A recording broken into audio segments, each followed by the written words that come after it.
What's up, you guys? Welcome back. This is episode 2 of the 20 to 40 podcast, and we're going to be talking a little bit about, at 20, where did we think we'd be at 40, and then what, kind of mindset did we think we'd have then versus now, and how it's completely different. Like you guys kind of learned in the last one, you might not even be thinking about 40 at 20. I don't know if I was. I don't know if these cats was. So I'm ready to start it off. Like, who wants to go first at,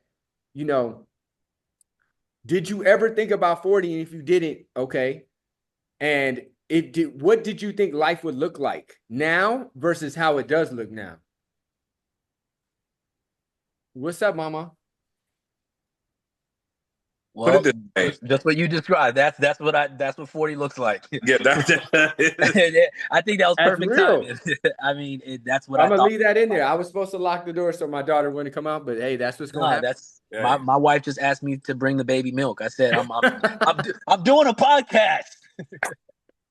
That's what 40 looks like. All right, so what did you think life would look like now? And is it different? Did you have different aspirations? And where do you think you should have thought about 40 differently than some cats might be thinking about 40 or 30?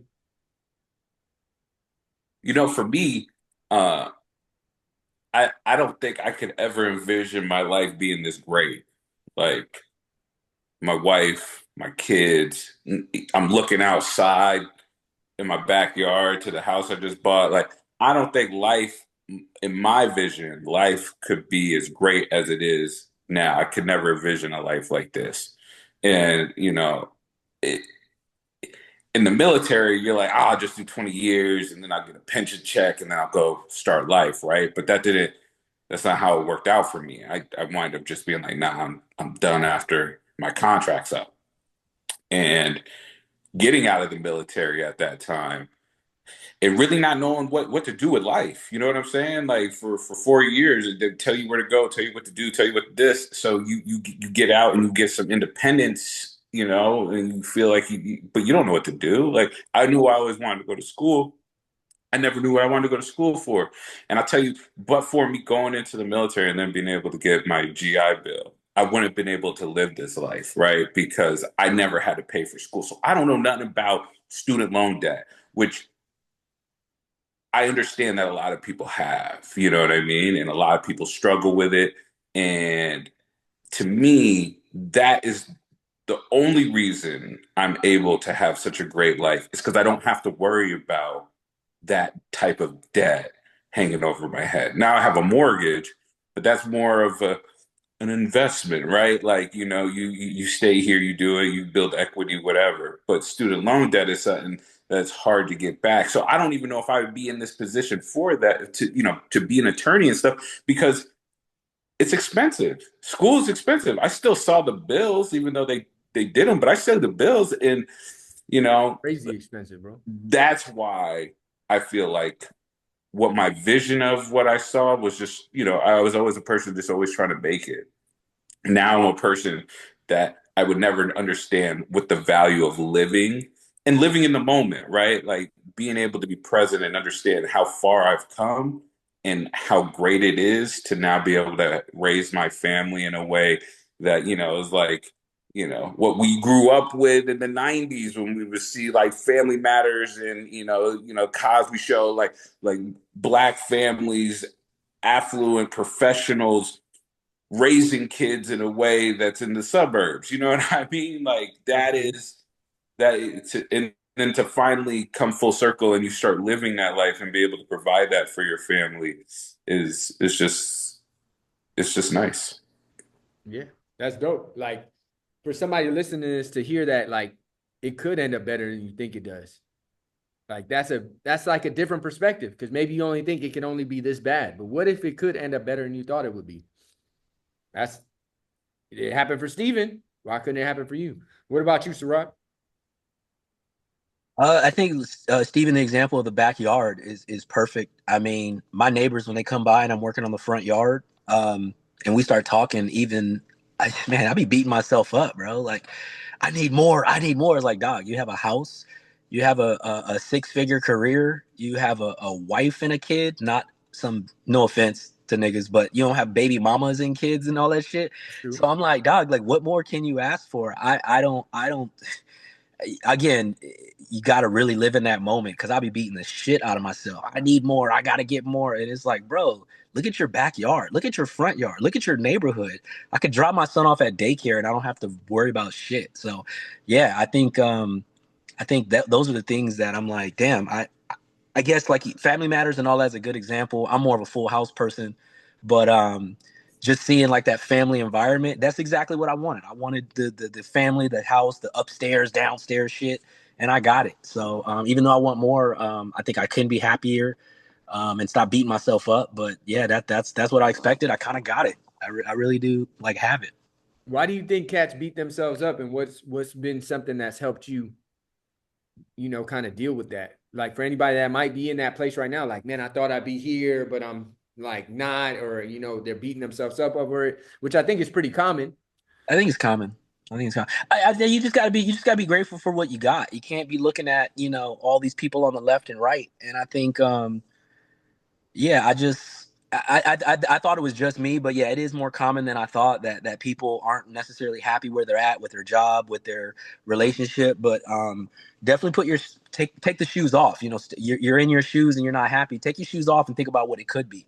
So I mean, for me, I do it just because it's just that natural. That's how I got through college. That's how I got through my career and ended up, you know, running a police department. I mean, that's how I got there because I was always saying this isn't enough. I need more. And I would say our friendship, all of us from back in the day, I mean, everything was a competition.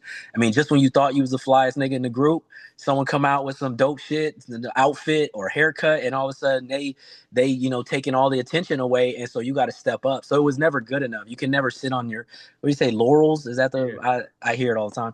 You can never rest on your laurels and think that that's it. So it's a bad habit mentally, but I think it's if you keep it healthy, you're all right. Yeah. I think one of these things I heard from a book that I thought really made sense, because they actually did a study and they showed kind of like happiness in life is kind of like a U curve. It goes up into your 20s, and then after your 20s, it dips down, and then it comes back up later in life. Yeah. And they said, we start life as growth stocks and we end life as value stocks, meaning like growth stocks are like, Tesla right now, for example, people think it's going to do this and this and that. So it's valued a lot higher than it actually is because it has all these big aspirations. And then later, not like a startup, 9 times out of 10, most of that stuff never happens. And that's, I think, what he said about a lot of people come into life with these big dreams and they're not really grounded. Like, who at 20 doesn't think they're going to be balling, have this and that, travel the world, all this stuff. Like, I don't know anybody that's not like, hey, I at least think that's going to happen for me. And then, most of the time we get hit with reality. Bills cost this, you got to work after 40 hours of work, you tired, you got to, you working with wifey, we figuring all this stuff out. And it's like you come back to reality. But I think that's a big thing for everybody. It's not just, if you're listening to this, it's not just you. Like, I've been there, I'm still there. Like, we're there right now. Like this, yeah. I thought it would look like that. I think that's just how we are as humans.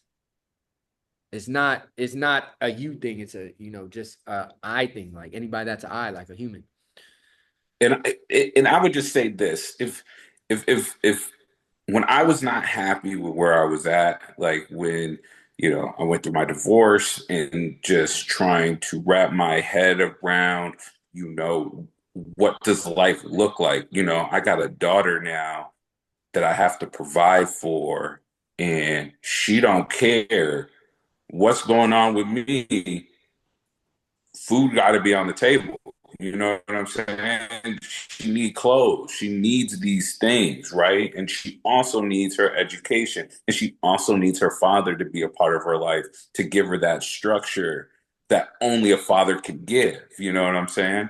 And so for me, back against the wall, it's like, what do I do? Number one thing people always think, hey, I always thought, we all thought we were going to be balling, right? We were all, oh, I'm a ball. You know what I'm saying? But no one knows how to get there. We all think we're going to ball, but we have no path in which way to get to be balling, right? Because balling isn't just, it's a mindset. It ain't really, because we all balling, but we all do different things in what we ball with. And I think this is the perfect time to just talk about goals, right? Like you have a big goal. My end goal was to be an attorney, right? And I'm just entering law school. Or bump that. I'm just trying to take the LSAT and start doing the stuff to get into law school, right? You have to have goals. So in order for me to be an attorney, what do I have to do? I have to take an LSAT. That's a short-term goal. And you just make these little, it looks like a little pyramid of just different goals that go up and up and up. And they're all short-term goals that you have to meet, which also puts you on the trajectory of reaching your long-term goals. It took me passing the LSAT. It took me doing my admissions statements and letters and applying to all these law schools. It took me to get accepted into law school. That's just to get there. Now I got to perform. Now I got to learn. I got to test. And so what's the next short-term goal? Pass classes, get this type of GPA, get your summer internship second year. Boom, boom, boom. Then your ultimate goal is to graduate, right? So you graduate, but does it stop then? Because you also have the ethics test. You also have the bar. And then you have to pass all that. Then you can be accepted into the bar of North Dakota. So it's a lot of short-term goals, but reaching those short-term goals also gives you more confidence and boosts your ability to think, I can really make this, because you're crossing these short-term goals off on your higher list of your ultimate long-term goal of whatever it is you want to be. And that's what keeps me driving. I used to tell people, I might not be the smartest, I might not be this, I might not be that, but I guarantee you, no one's going to outwork me, and I'm not going to quit. Half the people that you're going to meet along the way aren't going to make it just because they're going to quit before they even see the promised land. So as long as you just keep working and grinding day in and day out, it's tedious, it's hard, but as long as you keep working and you don't quit, you're going to make it somewhere. Even if you don't make it to the top, you're going to keep making it, and you're going to get to somewhere where you'll be like, wow, I can't believe after all this grinding, for me, it was like 7 years of just grinding before I got to where I'm at right now, living the life I want to do. And it's all because once you reach your short-term goals, and once you hit that long-term goal, change your long-term goal and make more goals, because then that's you constantly growing and trying to do what you want to do and achieve what you want to achieve. Yep, for sure. I think one of the biggest things is like no wasted days. Like I see so many cats be wasting days. I'm like, I don't know the last day I just sat on my ass all day. Like, I don't know it, because you don't have an opportunity in this life if you got places you want to go. Like, no wasted days out there. If you grind at 6 and you want to take a 7th rest day, cool. But that's got to come after the grind, not before the grind. What about you, Sirach? I think again, I told Steven, I think when you went to go change clothes, even though this is the same day, I told Steven, I think about anybody listening, right? I'm guessing 4 people might listen to this shit. So for half of them, what Steven said makes sense. But for the other half, I'm like, man, that's a lot. Ain't nobody trying to do all that shit. So I'm thinking like how do they maneuver through life, because they're not thinking long term. They want the shortcuts, And I honestly, as much as we've lived life, we're all almost 40 years old. There's no shortcut. We can tell you that there's no shortcut. You gotta do what Steven said. You gotta put in the work. You gotta work hard. But at the same time, a lot of people, when I listen to stuff on YouTube, on podcasts, I don't, not many, but man, I'm like, man, where's the shortcut, man? I ain't trying to do all that school and work in 7 years, nigga. No, I'm not doing that. Then I'm turning that shit off. If it takes 7 years, I don't want it. So I'm just saying, like, just being honest, I think there's like, what, 50% of the world. I mean, there's a lot of people who do what we did and put in the work and the grind and the college. I always tell people, man, I was crying in college because I almost got kicked out and I didn't know how to study because whatever. I had to do a lot on my own. But I think the rest of the world, they're looking for them shortcuts. And then they spend the whole life with short-term goals trying to find the shortcut to success. And we can tell them, if they're listening, there is no shortcut. You got to put in the fucking work. But, yeah. The 4 cats listening, half of them. So the 2 cats that heard that, there ain't no shortcut. I'm just saying, Steven talking to one group of people, man. What about them lazy niggas, man? They need advice, too. Hey, man, I'm only talking about because I was that lazy nigga. Bro, I was sleeping on your couch. What changed for you, Steven? What was the switch? Yo, couch. I was the lazy dude. So that's why when it comes for me, there is no shortcut, right? Like there is none. Like you either gonna grind or you not. I'm telling you, when I was in grind mode, bro, it was just straight Nipsey Hussle, whether it was Crenshaw, Mailbox Money. I'm listening to Nipsey Hussle every day to get me through the grind. Yeah. That's just what it takes. That's just what it takes. And the only way you're gonna stop, the only way you're not gonna make it is if you quit. Because even if you work just a little bit, right? Even if you do just something, it's better than doing absolutely nothing, Yeah. like Aubrey said. Yeah. All right, let me ask y'all this. So if you could go back to the 20s, what would you do different? What would, if there was a shortcut, if there was a hack, or if there was a secret, what would you do different? I always tell people I wouldn't do nothing different because what the position I'm in right now, like, okay, so my bank account has money in it, right? I have equity in my house. I'd be trying to cash out or spending that. Like if I went back to that mentality, I wouldn't understand the value of it. So that's why I tell people it's hard to really say was something you would change. It's just about hearing the nuggets and the information and the long term goals, short term goals, the path earlier. Because if you change it, then I'm not me. Now I'm sitting up here buying what that crap we were buying. I was buying Louis Vuitton belts for $400 and Jordans for $450 on eBay. I'm still doing it today if I didn't do it back then. So for me, I really can't change that path. I just wish I knew stuff earlier, and I wish I applied it earlier.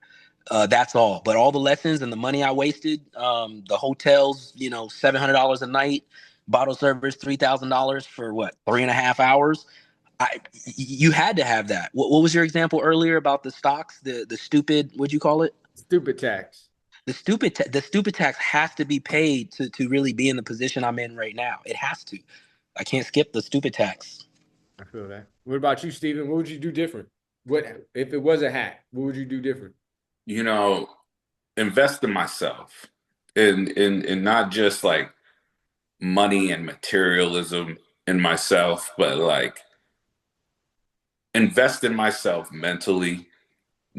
Think about, whatever trauma I was coming in with, dealing with myself first, making sure I'm straight, kind of like when you're on a plane, right? They always tell you, you put your mask on first before you start helping others, right? And I think a lot of times in my younger years, it was always, putting other people's first, other people's uh, per- perceptions of me, other people's opinions of me, and making that shape who I am instead of being true to who my core is, as who I am, of a person that, is sympathetic and empathetic to those other people that go through other things, being kind to people because you never just know what people are going through, being that shoulder to try to help people, but because I'm straight, I can help you now type thing. And like focusing on like school, since I wanted to always be an attorney, like really taking school serious in high school, because this is the thing. I didn't go to school like I didn't really like I went to Mesa with Pep, but unlike Pep, I got kicked out because my grades were too low, right? I got kicked out of community college, right? And that was why I went into the military. So then coming back out, being older coming in, it doesn't get easier the older it goes. So I wish I would have put in that investment in myself through my education, so life would have been a little bit easier. And the hack is just knowing what you really want to do and how. Is it going in and out on you, Aubrey? No, I can hear good. Oh, okay. Especially rate is we're going in and out, but as soon as you said and the hack is, and then it went out, and I was like, so that's why I jumped in. It's muting for me a little bit. No, No, it's you good on this end. know what you want to do. If you know what you want to do and you can find someone to help you get there, that is the hack. Is finding that person or mentor or whoever that helps you be able to reach where you're going to go and give you the game plan to how to achieve it. Yeah. I feel like one of the biggest things, like you kind of touched on, is like getting a little bit more serious a little bit earlier. If I could go back, one of the biggest things I would change is I would really be on the mastery tip. Like, how can I start to master things? Because I feel like a lot of my pain has come from when I dabbled in things. Yep. Yeah, I kind of know about that. Like, one of the biggest things I wish I would have mastered earlier is money. Like, I've Yep. always been not bad with money, but I never was a master of money. Like, there's cats that are masters. Like, damn, how do they do this and that? And I think one of the biggest things I would go back and change is, you know, like, yo, I need to figure out this money game earlier. Not that, to make a lot of money, but what is money? How does it work? Because money affects so many things in life. that now that I'm, about to be 40, I see more like effects like we talked about buying a home, providing food for your children, where you're able to go, how many hours you have to work, right? So one of the things I would go back and change if I could sit my 20-year-old self down and be like, yo, number one, you need to understand what is a dollar, because a dollar when I was 20 years old is much different than a dollar today. Just to give you guys an idea, we went to school, me and Sarah went to San Diego State. My first year tuition was $1,500 a semester, right? Now I think that same exact school, same exact learning is probably Times 10. $4,500 to $5,000. It's like 10. Yeah. Like 10,000 in one generation, because what a dollar is changes, meaning they print a lot of dollars. I didn't understand this at the time. What the dollar is, they print a lot, so it starts to have less buying power. So it takes more to do the same exact thing it did before. I didn't understand that. If I did, I would have put more dollars towards things that don't get diluted, like real estate, business ownership through stocks, like things like that, gold and Bitcoin, right? I didn't understand that. So that's one of the things I think I would change, is like being on a mastery tip, like, okay, mastering communication, mastering fitness. How do I really be healthy? Mastering a relationship, not just having a relationship, but how do I have a great relationship, like with my wife or my friends? So I think that's one of the biggest things. So let me jump that into our next joint and see what you guys think. Do you think it's easier now, because it's Gen Z that's coming up, right? We're millennials, which I didn't know I was a millennial to maybe like a year or two ago. I guess millennial, you said, is like 82 to like 96 or something? It's like 92. Yeah, 82 yeah. to like So it means you grew 91, up in the 92. millennia, right? Like you kind of came of age in the early 2000s into your 20s kind of thing, I think. So the next generation is Gen Z that's coming up right now, right? They're just in their 20s, right? And their life is really different for them. Social media, AI, all this stuff. Let me ask you guys, do you think it's easier now, or was it easier for us? Do you think they have it harder? Because if I hear some of these young cats, I'm like, man, y'all be making it sound like you got hard. I'm like, you know how easy you got it? But what do y'all think? I think they do have it harder. I think Gen Z does have it harder, and we had Why? it harder. Parents, right? Like we all know, the Boomers is sitting on the biggest generational wealth Yep. of all time, right? They are the richest generation, but they are also the greediest generation because they're sitting on all the property, right? Like the reason why the housing market is crazy right now is because a lot of the boomers don't want to sell their homes. But Yeah. what people don't realize is once they do, a lot of them are going to have to go into retirement homes, and the government's going to take all this stuff anyway to pay for it. But I digress. But Gen Z does have it hard. You know what I'm saying? Like, just look at the jobs they have to deal with, right? Like, where could Gen Z really work? What is a job like when we were growing up and we could get jobs at places? What is it really that Gen Z is gonna? Where can they really work at and actually make? Because there's nowhere in this country you can live on a minimum wage salary, right? So they can't even afford apartments. Most of them are living with their parents. Like it is hard. In school, if they want to go to school, it's so expensive. They'll never make that back in whatever job they get. Like that's just the like unless they're going to be doctors and engineers and stuff. Even if you become an attorney, yeah, later on in life you'll make probably $200,000 a year if you're doing a private thing. But if you're just working like a state job, you're not gonna. You probably make maybe 100,000. All right. All right. We done with this kumbaya shit. Hell no. Wrong, wrong, wrong. The thing is, since I work in real estate, I have to have these numbers to be able to show people where they can get opportunities. And you know what I tell them when they're like, oh, I can't afford nothing in San Diego because they're trying to do everything we was talking about before, keep up with the Joneses, ball out, be in the clubs. Take your ass to Ramona and go get a studio. It ain't expensive out there. They're making $20 an hour in fast food right now in This California. is true. That's crazy. $20 an hour. When we started working What's and we was rent? at McDonald's, you was What's making rent? what's rent and where I live right now, or a 40-minute drive, because you What's might rent? have to drive 40 minutes. So that's what I'm saying. If you want Okay, everything, go ahead. okay, yeah. And then you got to pay gas on that. How much is gas in California? A 40-minute drive? Okay, what kind of car are you driving? Because last I checked, there's EVs all All I'm over the asking is place. the gas price. All I'm asking is the gas price. It's $4.75, $5. How much was gas when we were coming out? $2, $1 actually. Okay. All right. The question was, is it harder? It's not harder. It's literally everything we said in the first podcast in the beginning of this. These people, you need to adjust your life, and that's all I'm saying. Is everything you said I had an answer for is what was bothering me, because I'm like, there are good jobs out there. These people don't want to put in the damn work. They don't want to put in the work. I know, because I was hiring a lot of them, and they were some of the laziest motherfuckers ever. You know what I'm saying? I can't speak for everybody, but the experiences that I have with a lot of these young cats, they want the hack. They want the hack because they see someone post a video, go viral, and now they're getting paid $5,000 an appearance. They want those hacks. They want those shortcuts. A lot of them don't want to put in the work. A lot of them, just like me, don't want to move to Menifee to buy a house because it's too far from San Diego, the zoo, the beach, the weather. Man, we're in 120-degree weather right now, but I got a house. You have to make those sacrifices. So I wouldn't say it's harder. I think they're doing the same stuff we're doing. They have the opportunities. They're not taking advantage. Because I think our parents would have said the same shit about us. Oh, it's harder. It wasn't harder. There was opportunities we had. We had cell phones. We had all kinds of opportunities. We didn't take advantage of that shit. We were too busy trying to get in the club before the guest list closed. For real. And that takes me into my next thing, your take on Gen Z.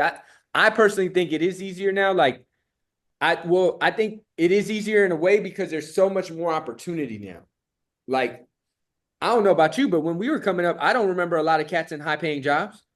Like, I don't know anybody that went into high-paying careers or jobs, like coming out of, I remember when I graduated from college with kinesiology degree, all I could really work at was 24-hour fitness for $12.50 an hour. That's my point. I was still sleeping on the couch when we graduated college. Yeah. Like, there's no shortcut or hack. So in the long And run, I think these people still have an opportunity. what was your rent at that time?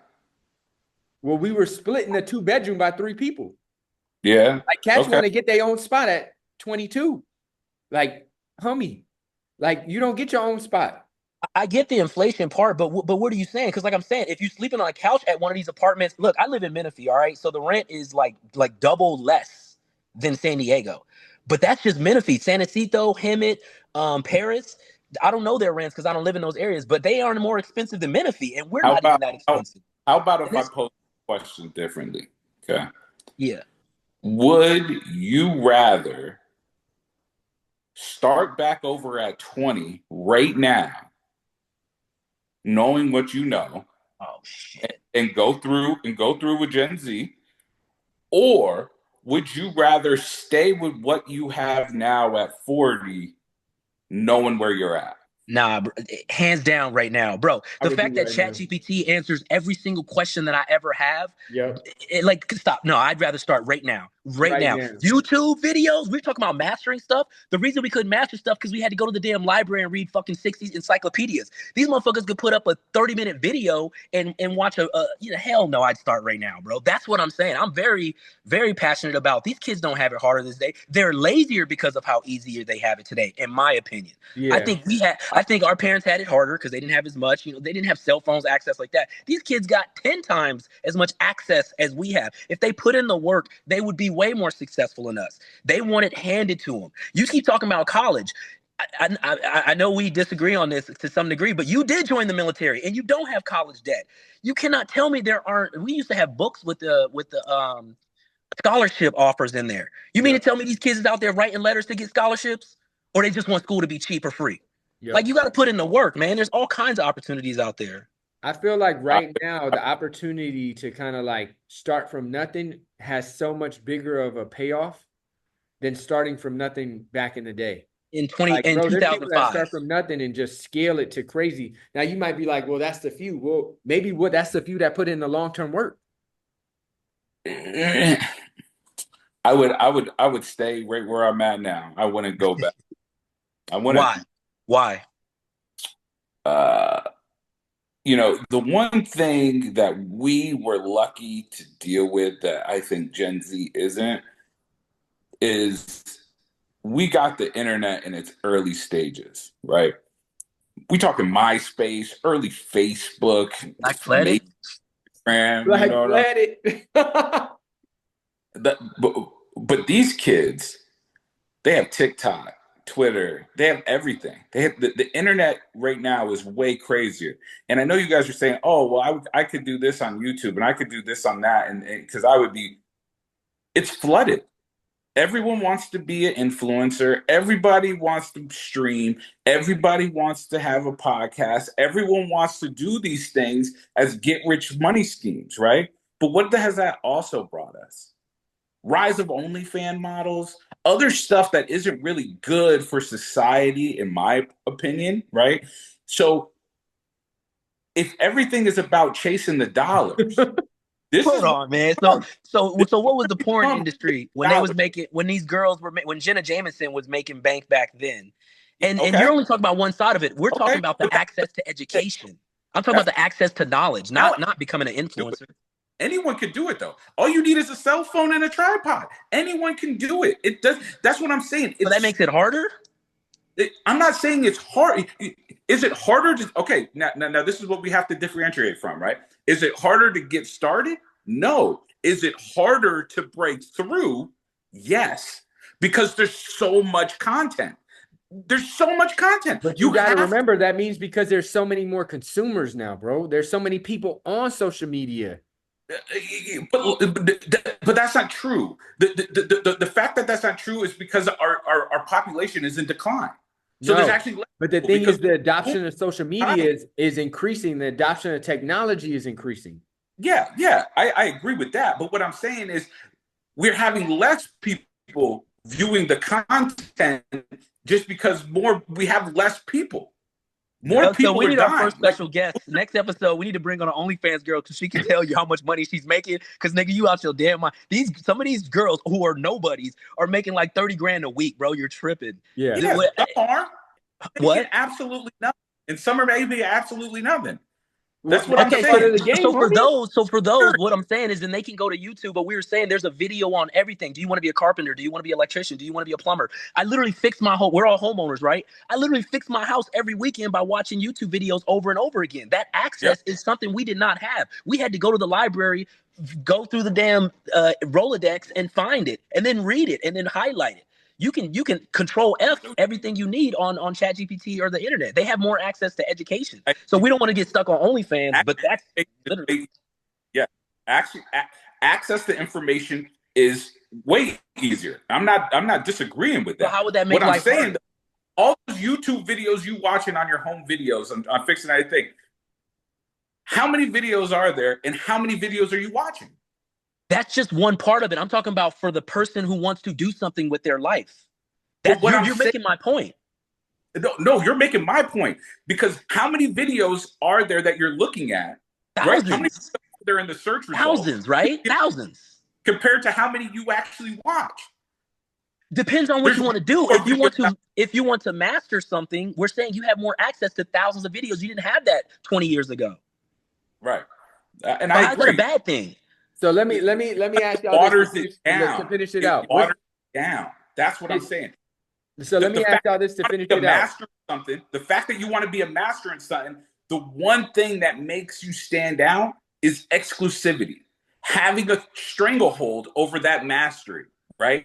So, but if everyone is out there flooding the market with the same shit, it's harder for your mastery to come through because you have to go through all the bullshit to find the actual gem in all of it. And that's what I'm saying. That's why you just described a library, nigga. I mean, so much more. I got to do the same thing at a library. Let me ask y'all this. What's different about millennials versus Gen Z? I think we're different. We are the first generation that we know life pre-internet, but we also know life post-internet. Okay? Yeah. So we grew up knowing we better be at home before the street lights are on. Because we didn't have cell phones and shit. I didn't even have a watch, bro. Like, you know what I'm saying? Who was rocking watches when we were kids? Like, nigga, I don't. This whole Compton Nipsey Hussle idea you got, Cass is gonna get it twisted. Like, nigga, I had a watch and we weren't. I think I had a watch. I'm messing with you, Steven. I'm messing with you. I'm He just said, "Nigga, saying. I didn't But even then have shoes when the street lights yeah, came on." I'm just saying. I didn't have a what like a Casio. Like, what do you mean? I Like had I'm a not. Ninja Turtle, nigga. I I, had a Power Ranger watch, man. I probably stole it from somebody, okay, but yeah, you know. okay, I had that, but I'm saying I wasn't like playing around in the playground with y'all with or running up and down the street with a watch on. Like, maybe that was just me. I just when we started going to the clubs, yeah, I had watches because but when I was a kid, I didn't care about it. I was playing sports. I ain't rocking no watches. Like, this is another thing to remember. But we also have seen the early internet, right? And how that has shaped stuff. And now look at what the internet is in 2025, 25 years later, right? It's way crazier than anything I think we would imagine. I remember we had to have a dial-up on AOL Online. When they were sending out free CDs for 1,500 hours. Niggas was like, "Oh, let me get them CDs, bro. I got all that free AOL, America." AOL. AOL. Like cell phones. I had the Nokia. You know what I'm saying? That brick playing Snake, and it Don't was call me till literally after only 9. Don't call me till after 9, right, man. Minutes after right. 9. Yep. Yo, when's the last time you seen a payphone hitting that 1-800-collect, telling your mom come pick me up at school? You know what I'm saying? So you didn't have to That was pay the whatever crazy. extra, right? Like, bro, millennials have it different because we know society. There's two societies, and we were able to. But think about the people that are our age and ain't hip because they didn't get involved with the internet and computers. Know what I'm saying? There's a lot of people that fell through the cracks in our generation that just couldn't catch up to the learning curve. You see how it is for the older generation. They just say, "Hey, I'm going to die soon, so I ain't even going to learn it." You know what I'm saying? And there's a lot of people that were good people, smart people, but just couldn't step up and understand that part of it. So then they fell down. You know what I'm saying? Now, millennials, they all know the internet. They all grew up. I mean, Gen Zers, they all grew up with iPads. You know what I'm saying? Like, how many of our kids have iPads or electronics that we give them and stuff? Yeah, they fluent with it. My 2.5-year-old, bro, she opened it up, she taking pictures, boom, boom, boom, boom, boom.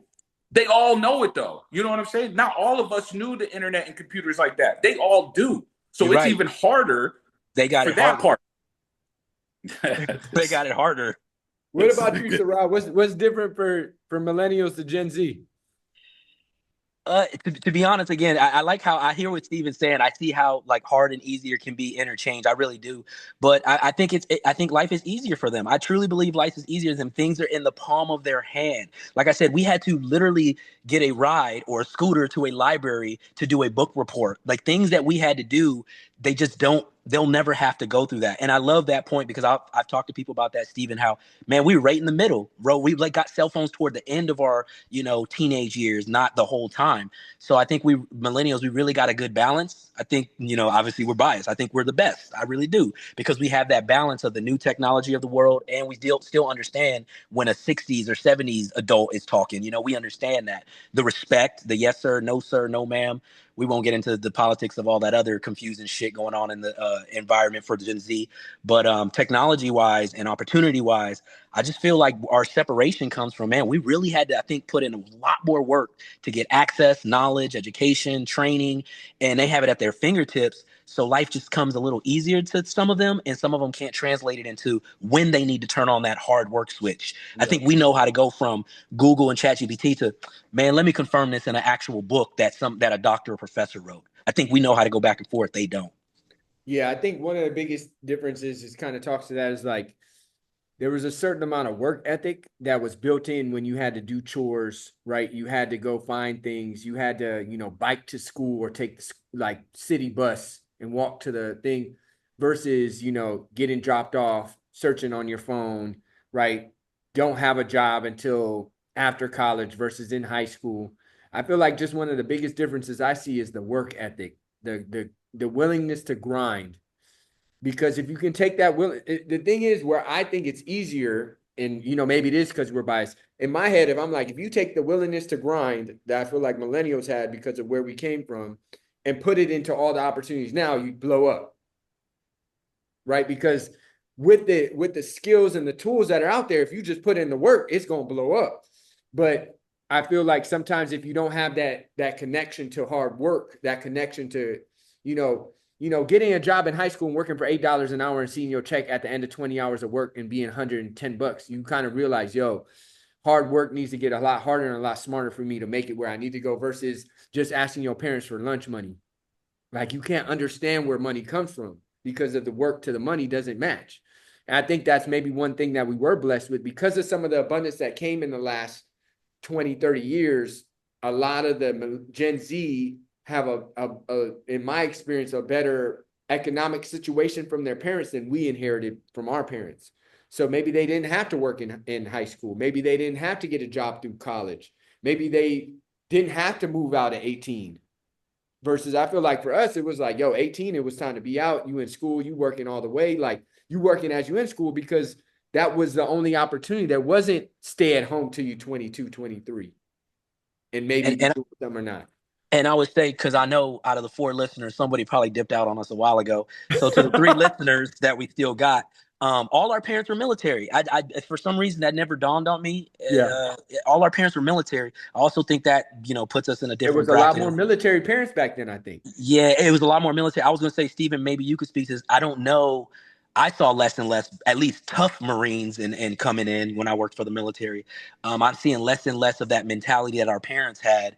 I don't think, it's up to us to instill that in our kids, that work ethic, that hard work, because my son's not going to be doing some of the same shit I did. When he's 16, 17, he'll have a job, but it'll be more for show to teach him about hard work as opposed to the money. Because like I said, the dude's bank account, I'm pretty sure he's going to shoot. If I pay off, a couple bills, he's going to have more money than me. The dude's sitting on tens of thousands of dollars and he's not even 4. So he's not going to have to work because of the money. He's going to have to work for the lessons. And that's going to be the difference in the he's not Gen Z. He's a different generation, but the generations coming up, we're not those military parents who are making those bare minimum checks. We put ourselves in a position to make more than what, our military counterparts are making so we can save and set our kids up better. So, our parents being in the military, I would say, makes a difference in the way our lives turned out as well, for sure. The yes sir, that no. has something to do with millennials as well. I feel like in my experience, because military enrollment has been going down. Okay, I wasn't feel sure. like there's definitely a lot more military parents from the millennials to parents than to Gen Z to parents. I would definitely think that's probably yep. So that makes a difference. Yep. All right, man. Go ahead, Stephen. And this is the other thing.